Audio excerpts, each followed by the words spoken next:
নিজেদের সিদ্ধান্তেই অবিচল রইল ফেডারেশন। টলিপাড়ার কলাকুশলীদের বঞ্চিত করে শুটিংয়ের বিরোধিতা করে জানিয়ে দেওয়া হয়, ফেডারেশনকে না জানিয়ে কাজ করলে অসহযোগিতার অধিকার অবশ্যই সংগঠনের আছে। টেকনিশিয়ানদের দাবি, আমাদের কেউ কাজ না করে চলে যাননি। কথা ছিল শনিবার থেকেই পরিচালক রাহুল মুখোপাধ্যায়ের ছবির শুটিং শুরু হবে, তবে এদিন সকাল সকাল শুটিং ফ্লোরে অভিনেতারা পৌঁছালেও আসেননি টেকনিশিয়ানরা। জানা যায়, ফেডারেশনের তরফে পরিচালক হিসেবে রাহুলের ওপর নিষেধাজ্ঞা না ওঠাতেই নাকি টেকনিশিয়ানদের এমন অনুপস্থিতি। এদিন বিকেলে ফেডারেশনের তরফে সাংবাদিকদের বলা হয়, এই ফেডারেশনে আশ্রয়ে থাকা 26টি ইউনিটের রুটি রুজির প্রশ্ন।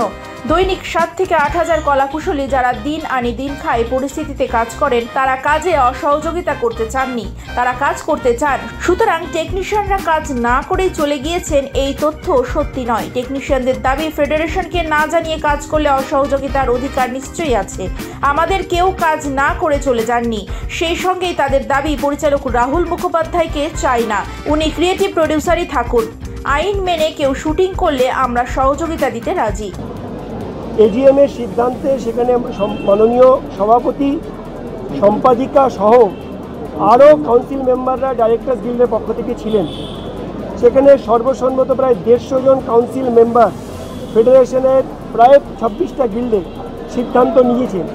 সেই সিদ্ধান্তকে ওনারা হঠাৎ করে যদি পরিবর্তন করেন, তাহলে আবার একটি ইজিএম ডাকতে হবে, ডেকে তাদের বক্তব্য সেখানে বলতে হবে, তারপরে সেটি পরিবর্তন করা যায়।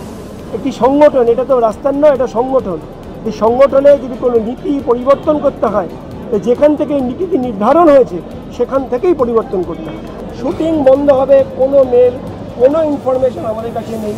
আমরা যেমন আজকে স্বাভাবিক শুটিং করেছি, আবার কালকে করব, আবার পরশু করব, আমরা শুটিং করতে পারি। আমরা ফেডারেশন মনে করি এখানে সমস্ত কিছু আলোচনার মাধ্যমে সমাধান সূত্রে বেরোতে পারে। রাহুল মুখোপাধ্যায় পরিচালক হিসেবে আজকে এই মুহূর্তে সৌমিক হালদার ডিরেক্টর, কি হবে কি না হবে আমি হাত দেখতে জানি না, যদি আপনি পারেন। মিডিয়ার কোনো বক্তব্যের পরিপ্রেক্ষিতে কোনো মন্তব্য ফেডারেশন করবে না। ফেডারেশন অফিসিয়াল লেটার পাবে, অফিসিয়াল করেসপন্ডেন্স হবে, আমরা আমাদের সিদ্ধান্ত নেব। কৌশিকদা আমাদের শ্রদ্ধেয়, সম্মানীয়, বাংলার ইন্ডাস্ট্রির গৌরব। কৌশিকদা কি বলেছেন আমি এখনো শুনিনি, আপনার মাধ্যমে শুনলাম। যদি প্রয়োজন হয় আমরা ফেডারেশনের পক্ষ থেকে কৌশিকদার সঙ্গে কথা বলবো। তার যদি কোনো জায়গায় পরামর্শ দেওয়ার প্রয়োজন হয়, আমরা নিশ্চয়ই তার পরামর্শ গ্রহণ করব। এই ধরনের কোনো কমিউনিকেশন হয়নি।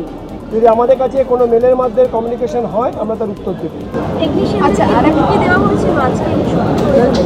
এতগুলো টেকনিশিয়ান আছে, আপনারা এতগুলো ক্যামেরা আছে, সবাইকে ইন্ডিভিজুয়ালি নিয়ে জিজ্ঞেস করুন।